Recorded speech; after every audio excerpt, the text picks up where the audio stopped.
What's up, YouTube? We are checking out the ARAM changes that are coming down the pipe for the Curse of the Drowned event in League of Legends. We've got some quality of life changes and a bunch of other changes that are listed here for Howling Abyss. So without further ado, let's take a look. The Maps and Modes team has spent most of its time exploring new gameplay with modes like Star Guardian, Invasion, and bringing back old favorites like One for All. But that means we haven't given ARAM as much attention as we should have. We're excited to change that in 8.11. And hopefully bring some additional freshness and polish to the Howling Abyss in the process. We recognize that ARAM is already a well-established mode with a widespread and dedicated following, and we want to make sure that the changes we make are the ones the ARAM community will welcome. To that end, we're adding a handful of quality of life features which should smooth out some experiences in Champion Select and at the beginning of the game. These features are intended to resolve some pain points we've seen crop up around ARAM. And as such, the plan is to keep them around for good. We've also got some big gameplay changes heading your way while the Bilgewater event is running. These changes will help us test ways to make ARAM better and help us to gauge how open the ARAM community is to changes to the mode. Although they're temporary, the gameplay changes that are well received may return to stay in a future patch. Let's jump right in. So quality of life changes, Champ Select in the early game. Bench the Kench.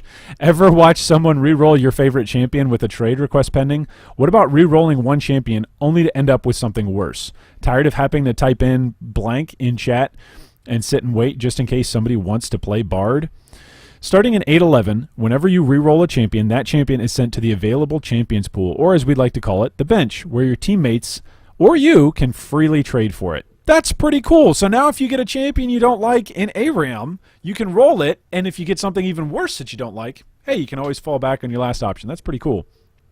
Our hope is that this will smooth out Champion Select and ensure that spending a reroll won't make your team composition worse. And speaking of rerolls, we're slightly increasing the rate at which you earn them. Hey, that's great.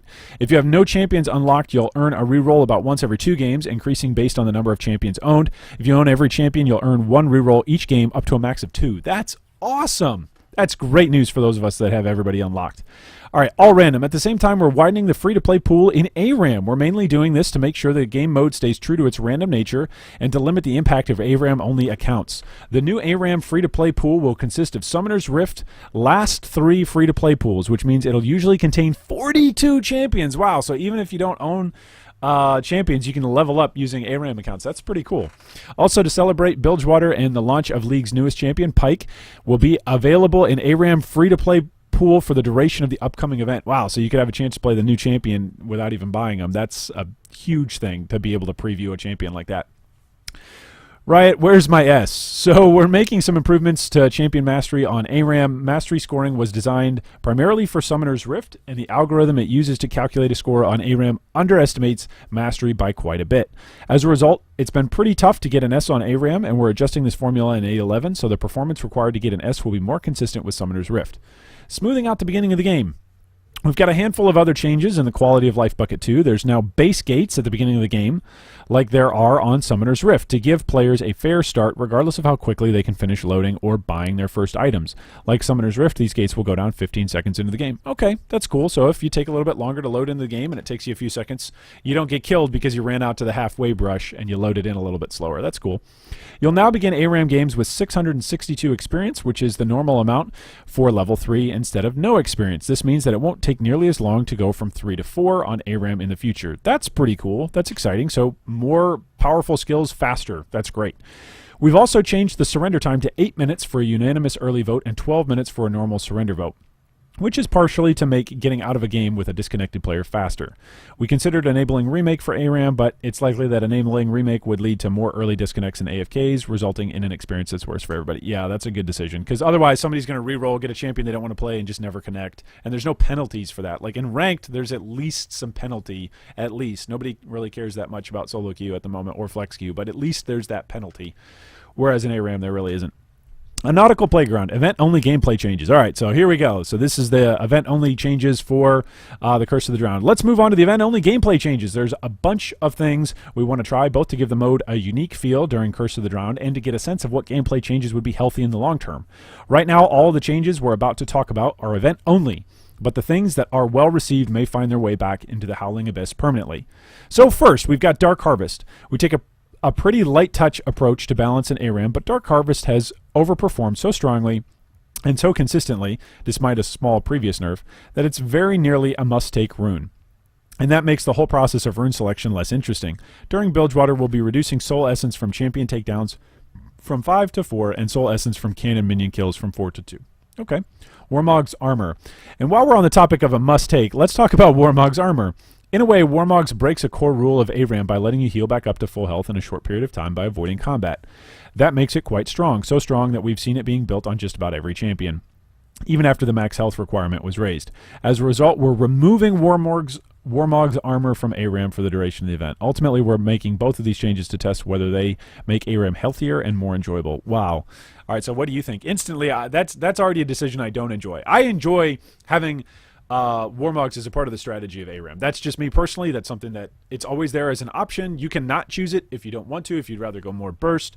It's just flat HP, so if somebody needs to burn you down, they can grab a Leandries, they can grab a Blade of the Ruined King. But anyway, so be it. That's the decision. Limited time items. We'll be introducing 3 new items to ARAM while the Bilgewater event is going on. All 3 are intended to give melee attackers and short-range mages, especially assassins, some more gameplay options. These are the champions that tend to struggle in ARAM, and we're hoping that giving them some extra tools will help them even out on the battlefield. Ghostwalkers, a pair of boots that only melee champions can buy, which lets you walk through walls and on air. We stole them from Kane. Okay, that's weird. So you're going to be able to walk off terrain. Okay, that's cool. The Spectral Cutlass, an AD lethality item that, when activated, marks the ground beneath its bearer. A short time later, the bearer is automatically returned to the mark. Okay, so kind of like a teleport jump. That's cool. Bloodletter's Veil, a close cousin to Banshee's Veil. This AP Magic Pen item shields its owner when they do damage with an ability. Cool. These items will appear on the recommended items pages for all champions during the event, so go ahead and try them out. Get out and live to tell the tale.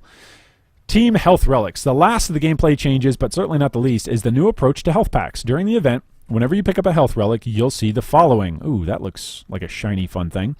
In addition to restoring a little bit of health and mana, health relics will now cast a huge redemption-like heal. But be careful, the healing affects both teams equally. All right, so everybody's going to be team fighting in the area, which means you'll have to defend the perimeter to stop your opponents from nabbing some of that sweet HP for themselves.